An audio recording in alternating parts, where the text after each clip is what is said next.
Welcome to Call Center ABCs. My name is Mike, and in this presentation, I'm going to discuss things to consider whenever applying for a job. Before going to any interview, my advice is to do your research first and know your VFMs. That is, what's in it for me in this company. Whether you are a newbie in the industry or a tenured agent, you have to consider if the job is worth accepting or not. But of course, not to the point of being so self entitled.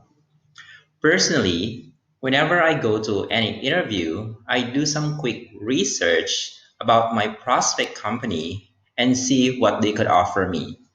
If the information is not available, then I make sure that I arm myself with questions that I would be needing during the interview regarding the following. First is the compensation package. Second, the medical benefits. Third is the appraisal process. Fourth is the company's stability. Fifth is the accessibility. Sixth is the work schedule. And the seventh is career advancement.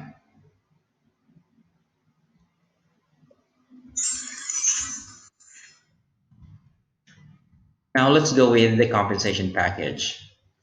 For compensation package, know beforehand your financial responsibilities or obligations before accepting any offer. Do the math. Compute your expenses against your possible income. Pretty sure you wouldn't want a job where your salary is just enough for your transportation, rent, and food. Consider the amount that would be left after computing everything. You don't want yourself to be in the dark and in the wilderness of death, right? By the way, it is worthy of mentioning too these two terms to guide you in your planning.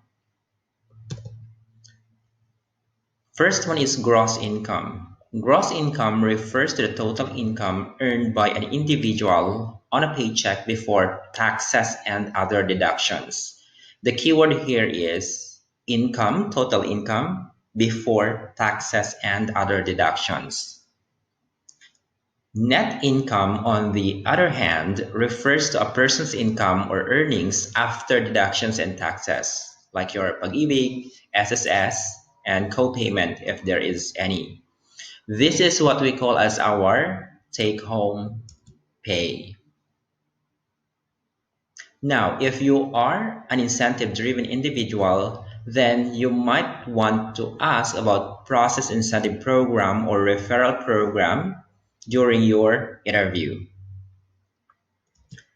Next, let's go to the medical benefits. For the medical benefits or HMO, HMO stands for Health Maintenance Organization. You may want to inquire or you might want to inquire about the following. A, up to how much is the benefit limit? B, how many dependent can be added? C, what is the coverage of the benefit?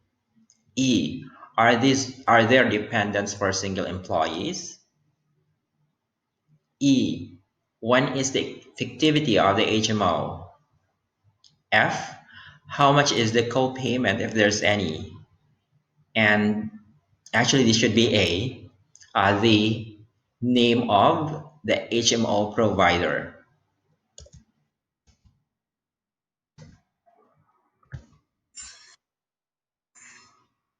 Another thing that you might want to know is the appraisal process.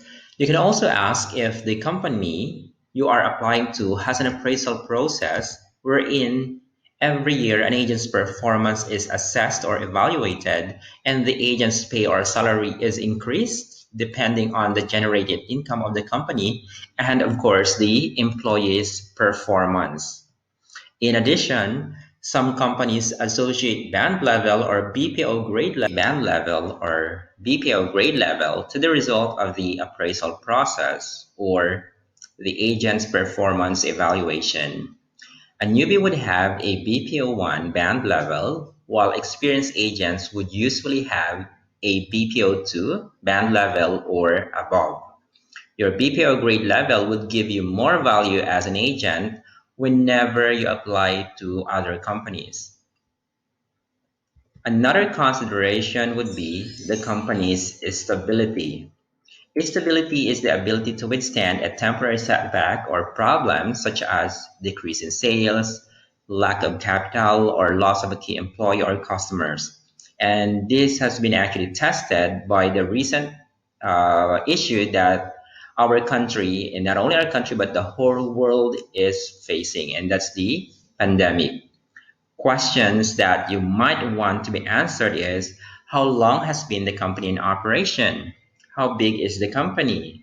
And is the company legal? Is it registered? You wouldn't want working for a fly-by-night company, would you?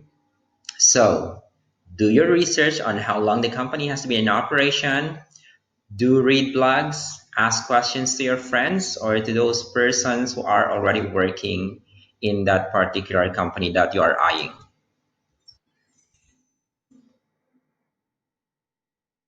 Next is accessibility. You also need to consider your location and the company's location. Yes, you might land a job on the company that you are eyeing, but due to attendance issue, you might lose your opportunity. That is if you get terminated because of attendance issue. And questions that you might want to answer or ask to yourself is how far is the office from my location, your location? Does the company have any grace period for coming in late to the office? What route shall you take or I take in case of any unforeseeable circumstances like heavy traffic, rally, and more?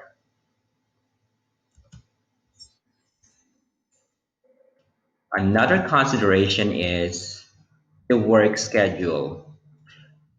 Well, for me, work schedule is an important consideration too. It's because working hours in the BPO depend on the sourcing company country's timeline. You must be amenable to working in any schedule as required by the business. One more thing, I have included this here because for me it seems crucial. Yes, you might get the highest paying offer with a comprehensive benefit from a reputable company which is accessible to your place, but what about the schedule? Will it be safe for you to go to the office on the shift required by the business? So, questions you might want to ask or answer is they work on a shifting schedule. What's the frequency of shifting schedule? Weekly, fortnightly, monthly? Am I going to be safe going to work and returning home if the schedule is evening or graveyard? These are the questions that you might want to think about. And the last one is career advancement. Career advancement refers to the upward progression of one's career. An individual can advance by moving from an entry level job to a management position within the same field, for instance, or from one occupation to another. Some of us are just happy becoming an agent, but some don't want to become an agent forever. Therefore, if you are the latter, then you might want to ask if there's any career advancement opportunity in the company. Questions you might want to ask or answer. Does the company offer a career advancement to employees who have shown exemplary performance in his or her process? There you go. That ends our presentation, and I hope you have gained something from this video tutorial. Thank you very much and see you around. Goodbye.